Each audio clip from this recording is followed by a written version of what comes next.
Hello and welcome to this episode of Reimagining Our World. I'm Saveda Mani. I'm your host for this program. Delighted to have you here.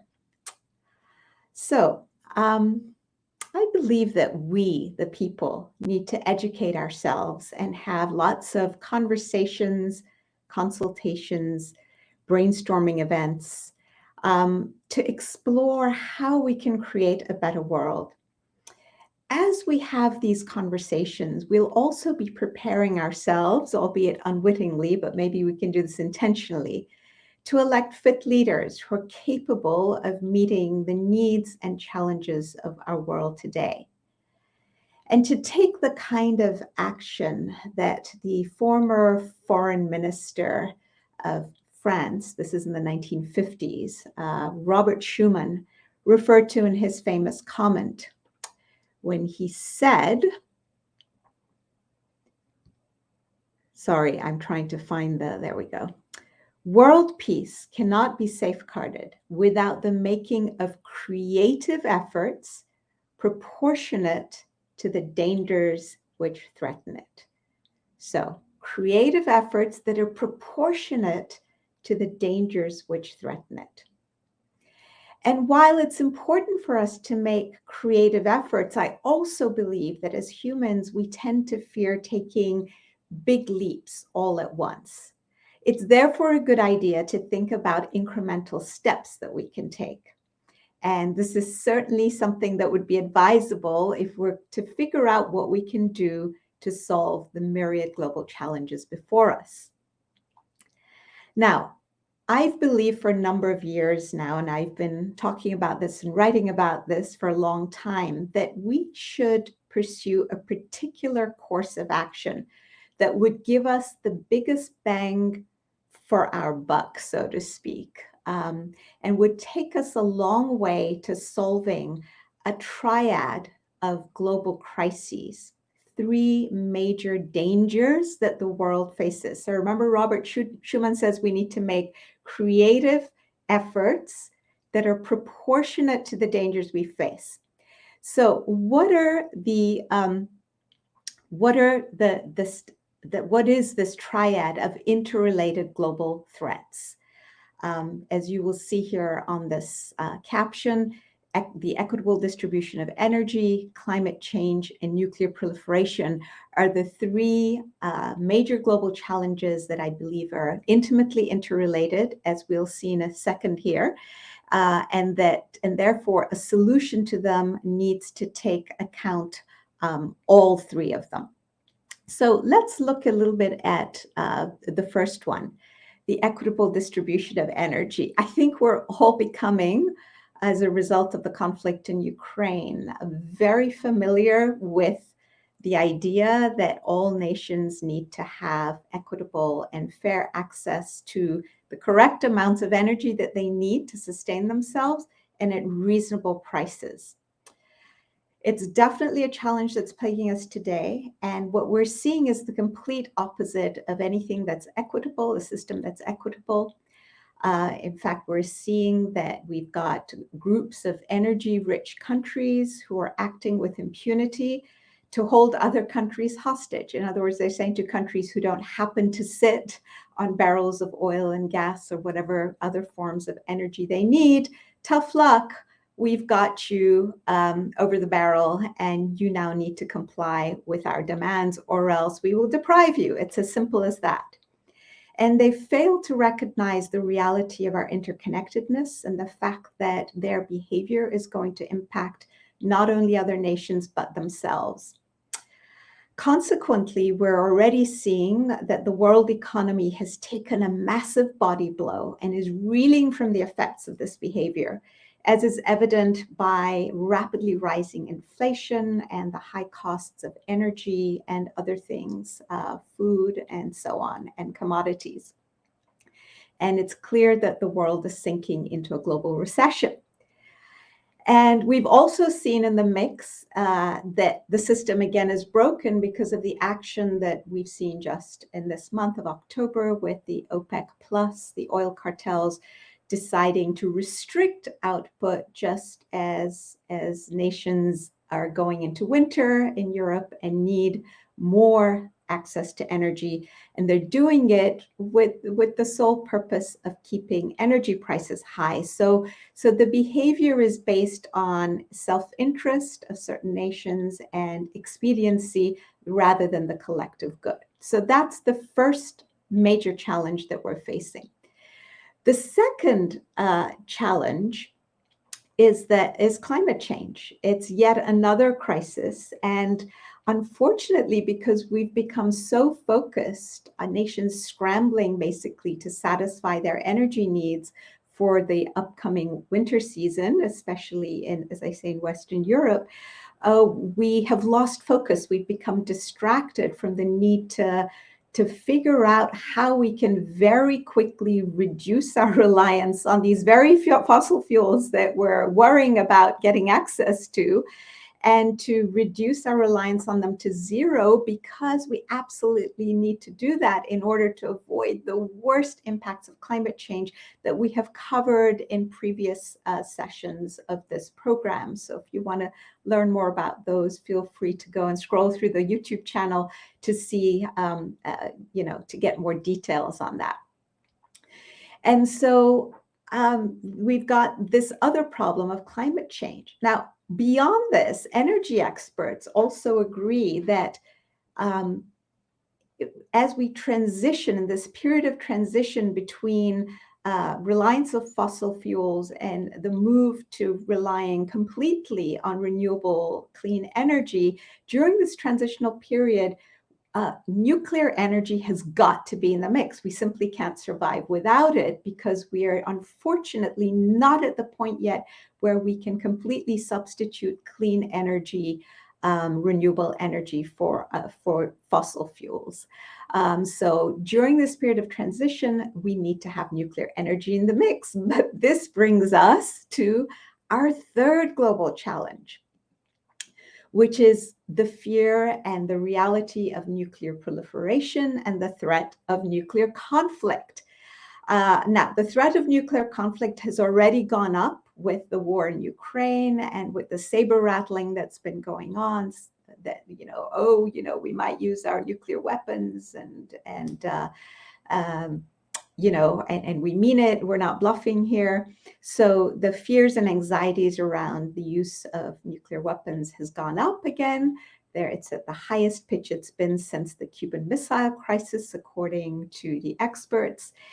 And so the idea of allowing more nations to be able to build civilian nuclear reactors in order to have access to more electricity for their people, which is something that we want for folks, also means that we're increasing the risk that countries, or a subset of those countries, will also develop illicit destructive nuclear technologies and weapons, as history has demonstrated that a number of countries have already done.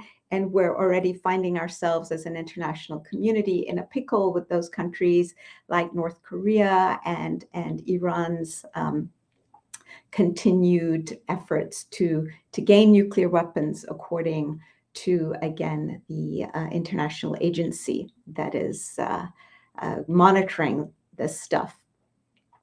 So this is the third crisis. So you can see the interconnection between equitable distribution of energy, what kind of energy do we use, because climate change is a problem, and gee whiz, if we need to use nuclear in the mix, how do we do that while also keeping humanity safe against the threat of nuclear proliferation and potentially nuclear war? So this brings us to the very simple idea that was born, that this is not my idea. I will immediately hasten to add, and I'll let you know in a minute where this idea came from, but it's an idea that requires collective action that is dependent on a new kind of thinking, and an approach to solving problems that takes the long view into consideration, as opposed to acting expediently with considering only short-term interests and narrow nationalistic interests. Fortunately, it's an idea that's born of a historical precedent. And the good news about that is that we've already experimented with this idea, albeit at a regional level in Europe, and it has proven very successful. So we have a historic model for action. Now, the idea is that we jointly, that we pool a subset of critical resources, in this case, energy resources, and have them be jointly controlled and managed by a supranational authority, a high authority that sits above nations.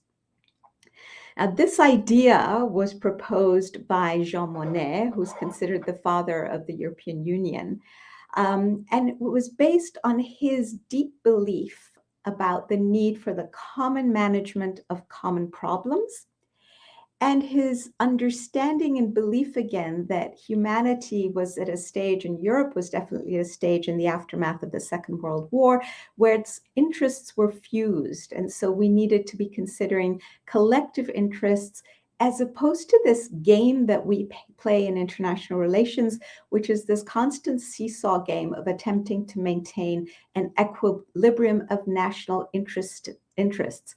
Honestly, it is exhausting. It is not really successful. As soon as you think you've achieved equilibrium, something else goes wrong, and there you go off again.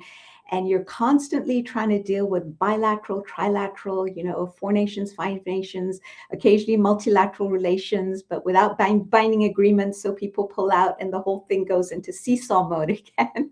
So this just doesn't work very well. And Jean Monnet, who had been the Deputy Secretary General of the League of Nations, had observed this in the League of Nations and thought that this system, we've been doing this for hundreds of years, it doesn't work so well. So let's try something different. He also believed that by starting an incremental process of pooling resources in a narrow economic sphere, which was coal and steel at his time, this group of nations that engaged in this experiment could build link by link a chain of ever increasing integration that would eventually lead to a deeper federal unity between them.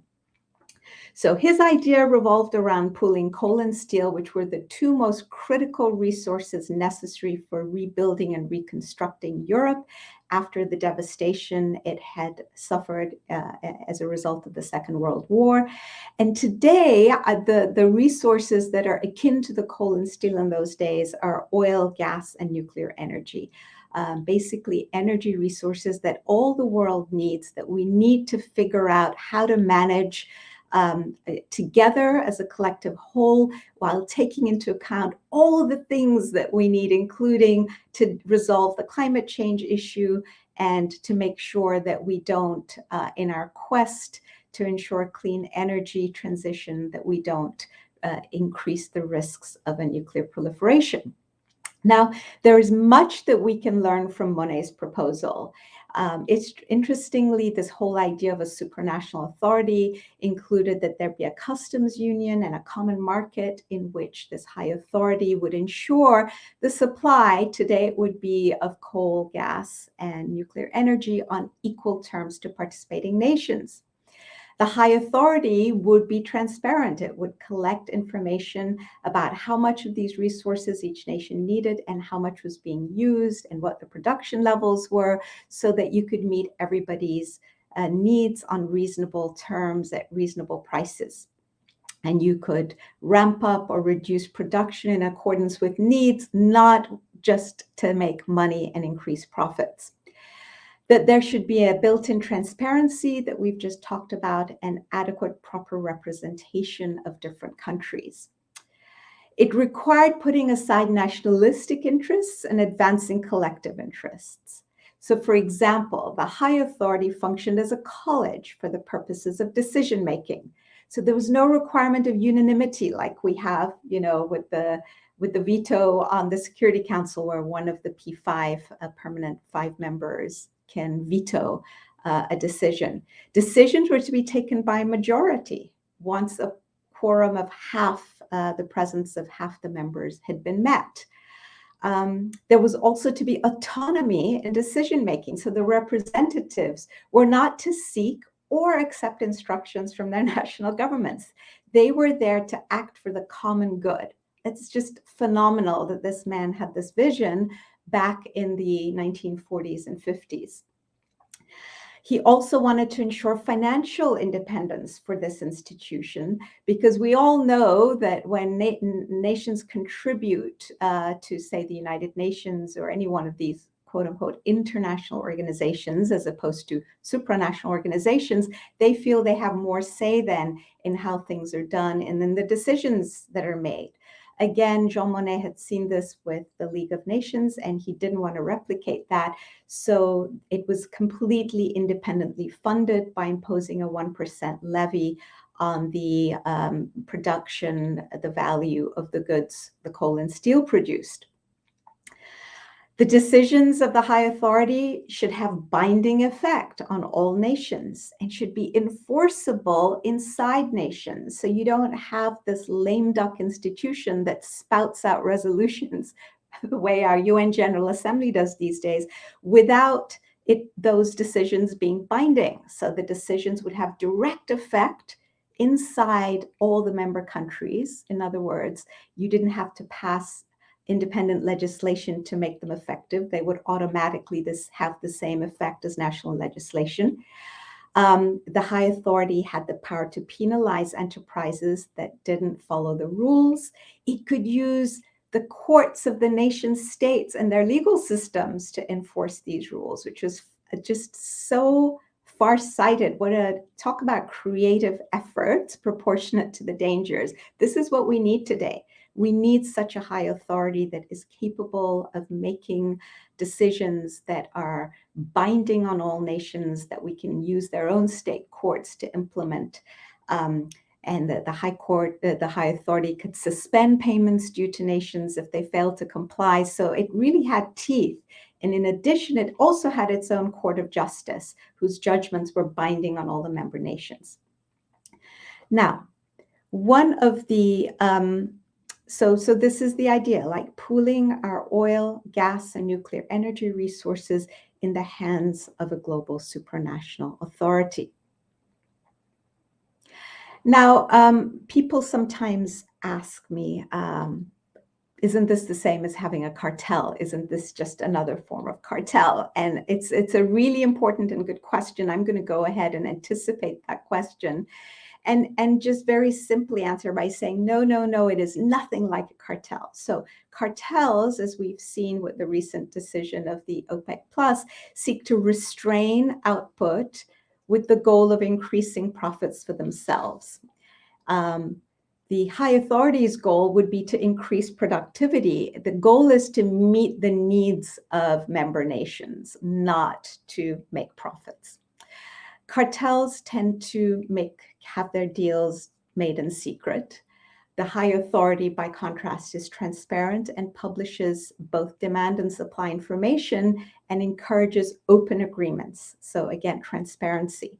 And cartels serve the private interests of industrialist members, while the high authority serves as the agent of the broader public. So its very existence and its goal is to serve the broader public good. Now, one of the boons of implementing this proposal, as we saw happened in Europe and is very likely to happen if we implement this at a global level, is that it brought peace to Europe. It was a huge benefit. So the nations of Western Europe, particularly France and Germany, for once and for all put aside all the wars that they've been engaging in, most of which involved their desire to access territory that was rich in coal so that they could then produce the steel. So you need the coal to burn in furnaces in order to create the steel. And I cannot tell you what a huge boon this is. If we were to put in place such a high authority for oil, gas, and nuclear energy, chances are that we would reduce border conflicts around the world by about 80%, because most of them are fought over access to resources, and very often energy resources. So this is another huge incentive for us if peace is to be one of the windfalls of this arrangement. We've already covered the idea that the system is nothing like the cartel. Now, some of you may be skeptical, completely understandably so, and say, "Oh, this is never going to fly." And to those of you who are the skeptics in this group, I'm going to respond in the same way Jean Monnet did. He used to propound his proposal, go around. He was actually considered a bit of a pain in the neck. Wherever he went, dinner parties, whenever he met his group of friends, he would kind of talk about this proposal, and people would say, you're dreaming, this is never going to happen. And his retort was that when the current system failed, as it inevitably would. And honestly, when we look at the world around us, we can see the systems unraveling before our eyes, and we can see that countries don't really know what to do. Just think of the economic crisis right now. How do we manage just inflation and energy costs and food costs of food and other commodities? So he said, once the system fails, as it inevitably would, those very same people who were naysayers and said this scheme is not going to work would be the very first to adopt the plans that somebody had thought about in advance, had planned long-term and prepared. So our job is to be prepared. Our job is to have a vision, to hold a high vision, to have some ideas, to have plans. Goodness knows the world needs these. And when everything crashes about our ears, as it is already in the process of doing, then maybe some of these plans will prove useful. Obviously, it will be up to humanity to decide at that stage, and up to our leaders and up to our decision makers to decide what to do. But in the meanwhile, our job as the public, as the masses who elect those leaders, is to educate ourselves about what's possible, what the vision might be, how we might bridge the gap between where we are to where we want to be, and take those steps and get those ideas out into the environment so that we can elect fit leaders who hopefully, when the time is right, may take on board some of these ideas and implement them. Okay, so that's the end of my spiel here for today. For those of you who are interested in learning more about the nitty-gritty details of, well, how would the system work, and you who have questions, obviously I've spent just 20 minutes covering the subject today, but I've treated it at length in a book called Bridge to Global Governance, Tackling Climate Change, Energy Distribution, and Nuclear Proliferation. It's available everywhere around the world on Amazon, both as a paperback and as an ebook. So if you're interested, feel free to pick up a copy, take a read, reach out to me, share your thoughts here on the YouTube channel, on Facebook, wherever you're listening to this, on LinkedIn. And I look forward to engaging in conversations with you. And I will be back again next month. The series is now a monthly series, and look forward to having further conversations with you. I'm going to check to see if there are questions or comments.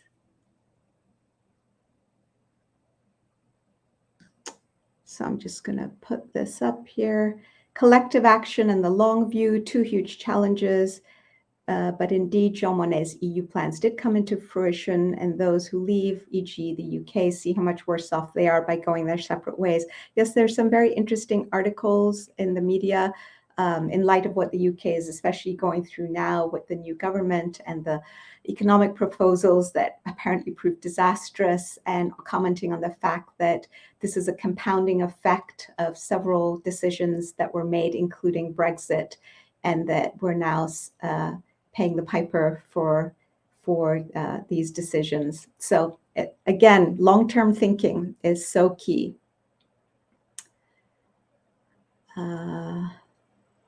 Okay. All right. Well, thank you, everyone. And I look forward to seeing you again next month. Take care and goodbye for now.